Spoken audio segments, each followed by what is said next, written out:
Satu pemuda miskin menghancurkan ban tertua Inggris dalam semalam. Dan yang lebih gila lagi, dia melakukannya hanya menggunakan satu akun rahasia yang tidak diketahui siapapun sampai semuanya terlambat. Bayangkan sebuah lembaga keuangan yang berdiri kokoh sejak abad ke-18.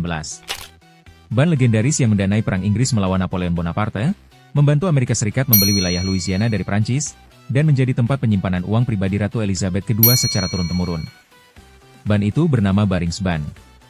Sebuah benteng finansial mahakaya yang tidak tergoyahkan oleh depresi besar dunia, 2 kali perang dunia, ataupun ratusan krisis ekonomi global.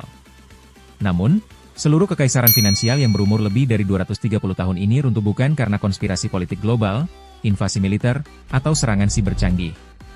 Raksasa legendaris ini roboh karena keserakahan, keputusasaan, dan kebohongan berantai dari seorang pemuda kelas pekerja berusia 28 tahun di lantai bursa Singapura. Namanya adalah Nick Leeson. Ini adalah kisah tentang bagaimana satu keputusan salah yang ditutupi oleh ribuan kebohongan lainnya menciptakan lubang hitam finansial senilai 20 triliun rupiah, yang menyedot habis salah satu ban paling berkuasa di bumi hingga tidak bersisa sama sekali. Untuk memahami bagaimana bencana ini bisa terjadi, kita harus kembali ke awal tahun 1990-an. Pada masa itu, industri keuangan dunia sedang mengalami revolusi besar-besaran. Bursa berjangka dan perdagangan derivatif di Asia sedang meledak. Barings Ban, yang selama ini dikenal sebagai ban investasi yang sangat konservatif dan sangat berhati-hati, ingin mencicipi kue keuntungan yang manis ini. Mereka memutuskan untuk membuka kantor cabang baru di Singapura untuk bertransaksi di SIMEX atau Singapore International Monetary Exchange. Untuk memimpin operasi baru yang sangat berisiko ini, mereka tidak mengirimkan direktur senior lulusan Oxford atau Cambridge yang lamban. Mereka justru mengirimkan bintang muda mereka yang sedang naik daun, Nick Leeson. Leeson bukanlah keturunan bangsawan Inggris seperti kebanyakan eksekutif di Barings. Dia adalah anak seorang tukang plester dinding dari daerah pinggiran Watford. Dia adalah pemuda yang lapar akan kesuksesan, ambisius, cerdas, dan sangat agresif. Di London, dia merasa selalu dipandang sebelah mata karena kelas sosialnya. Namun di Singapura, dia adalah raja baru yang memegang kendali penuh atas masa depannya sendiri. Tugas awal Leeson di Singapura sebenarnya sangat sederhana dan hampir tanpa risiko, melakukan arbitrase. Arbitrase adalah teknik perdagangan di mana seseorang membeli kontrak berjangka indeks saham Nikkei 225 di Bursa Osaka, Jepang, dan langsung menjualnya kembali dengan harga yang sedikit lebih tinggi di Bursa Singapura, atau sebaliknya. Selisih harganya sangat kecil, seringkali hanya beberapa sen saja. Tetapi jika Anda melakukannya jutaan kali dalam sehari dengan volume yang sangat besar, selisih kecil itu akan berubah menjadi gunung uang yang sangat raksasa. Dan Leeson sangat ahli dalam hal ini. Dalam waktu singkat, dia berhasil menyumbang hampir 10% dari total keuntungan global seluruh Barings Ban. Di mata para direktur senior di London, Leeson adalah seorang jenius, anak ajaib yang bisa mengubah debu menjadi emas. Mereka sangat memujanya, memanjakannya dengan bonus jutaan dolar, dan yang paling fatal, mereka memberinya kekuasaan yang luar biasa besar tanpa adanya pengawasan. Di kantor cabang Singapura, Barings Ban melakukan kesalahan manajemen paling fatal dalam sejarah dunia perbankan modern. Mereka menunjuk Nick Leeson sebagai kepala trader sekaligus kepala bagian penyelesaian atau back office. Dalam dunia keuangan, ini adalah dosa nomor satu yang tidak boleh dimaafkan. Kepala trader bertugas melakukan spekulasi dan mengambil risiko di lantai bursa, sementara bagian penyelesaian bertugas memeriksa, mencatat, dan memastikan semua transaksi tersebut aman dan legal. Dengan memegang kedua posisi ini sekaligus, Nick Leeson ibarat seorang penyerang sepak bola yang juga merangkap sebagai wasit dan hakim garis dalam pertandingan yang sama. Dia bisa melakukan transaksi apapun yang dia inginkan, menetapkan aturannya sendiri, dan jika ada kesalahan, dia bisa mencatat dan menyembunyikannya sendiri tanpa perlu takut ketahuan oleh siapapun di dunia. Dan kesalahan itu akhirnya datang juga pada tanggal 17 Juli 1992. Salah satu staf baru yang kurang berpengalaman di tim Leeson melakukan kesalahan fatal. Dia salah membeli kontrak indeks saham yang seharusnya dijual, menciptakan kerugian instan sebesar 20.000 pound sterling. Bagi bank sebesar Barings, angka ini sebenarnya sangat kecil dan bisa dengan mudah dilaporkan sebagai kerugian operasional biasa. Namun, Nick Leeson sangat takut reputasinya sebagai anak emas yang sempurna akan tercoreng. Dia tidak ingin manajemen di London tahu bahwa timnya bisa melakukan kesalahan bodoh seperti itu. Maka, alih-alih melaporkannya, Leeson memutuskan untuk menyembunyikan kerugian tersebut. Dia membuka sebuah akun kesalahan internal yang sangat legendaris dalam sejarah finansial, akun nomor 88.888. Angka 8 dipilih karena dalam budaya Tionghoa, angka 8 dipercaya membawa keberuntungan yang luar biasa. Namun bagi Barings Ban, akun ini justru menjadi gerbang neraka yang akan menghancurkan mereka selamanya. Tapi tunggu. Ada yang lebih gila dari itu. Laeson tidak hanya menggunakan akun 88.888 untuk menyembunyikan kerugian stafnya. Dia mulai menggunakannya untuk menyembunyikan kerugiannya sendiri. Setiap kali transaksinya mengalami kerugian besar di lantai bursa, dia akan memindahkan kerugian tersebut ke dalam akun hantu 88.888 agar tidak terlihat dalam laporan mingguan yang dikirim ke London. Dan untuk menutup kerugian yang terus membengkak di akun rahasia tersebut, Laeson mulai melakukan spekulasi yang jauh lebih ekstrim dan sangat berbahaya. Dia beralih dari transaksi arbitrasi yang aman menjadi transaksi spekulasi murni. Dia mulai bertaruh secara sepihak kemana arah pergerakan pasar saham Jepang akan melaju. Logika Laeson sangat sederhana namun sangat merusak. Jika dia kalah taruhan hari ini, dia akan melipat gandakan nilai taruhannya besok hari dengan harapan jika dia menang sekali saja. Semua kerugian masa lalu di akun 88.888 akan tertutup sepenuhnya dan dia bisa menutup akun itu selamanya. Ini adalah mentalitas klasik seorang penjudi yang sudah frustrasi di meja kasino. Namun pasar keuangan tidak peduli dengan harapan Nick Laeson.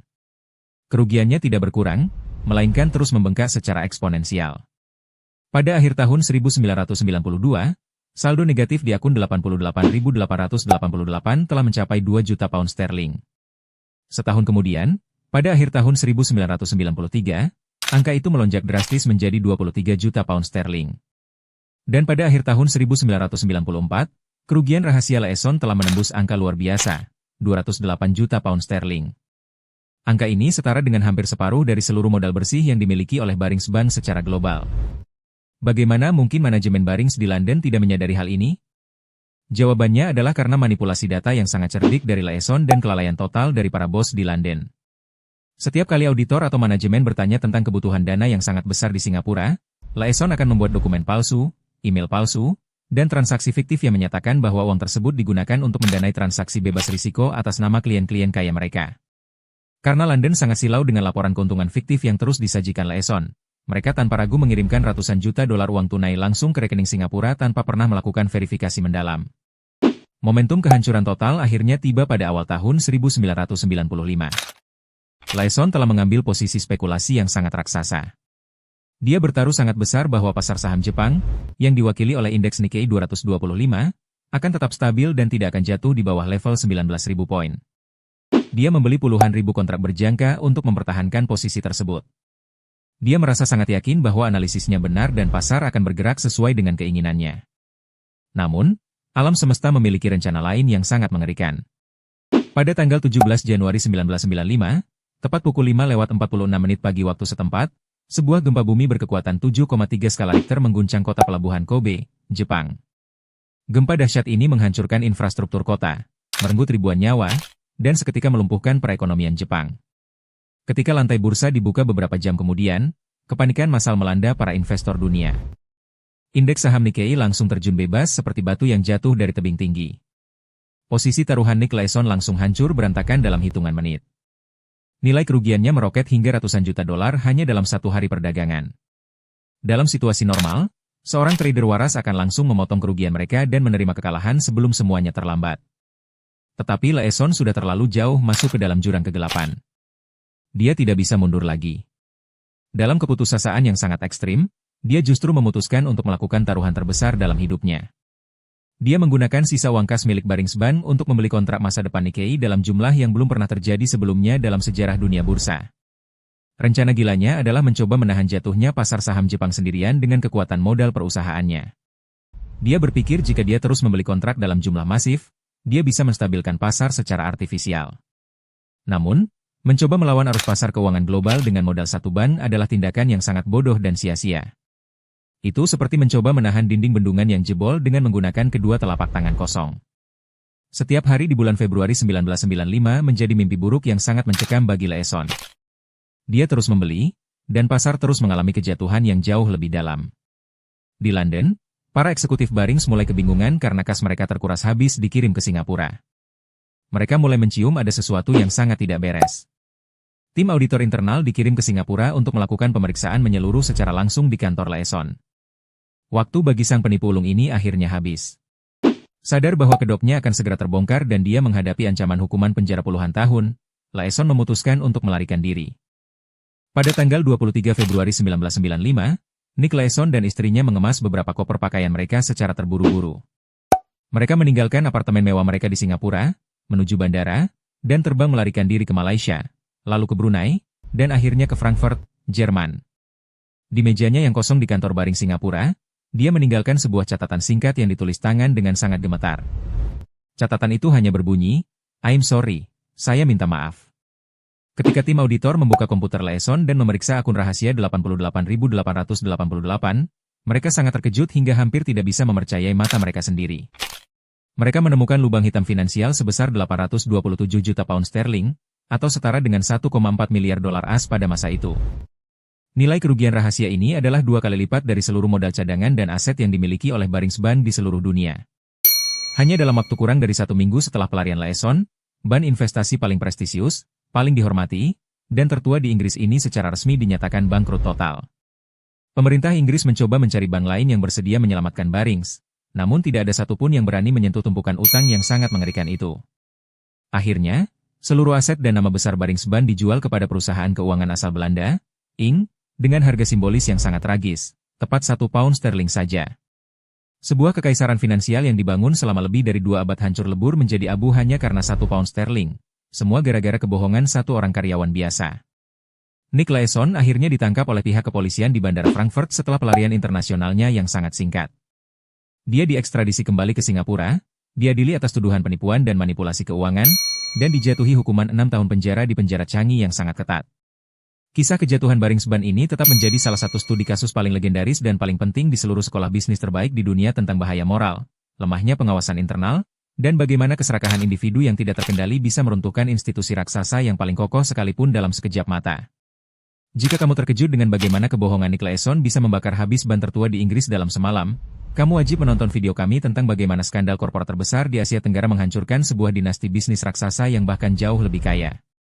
Klik video di sebelah kanan sekarang juga untuk mengungkap rahasia besar di baliknya.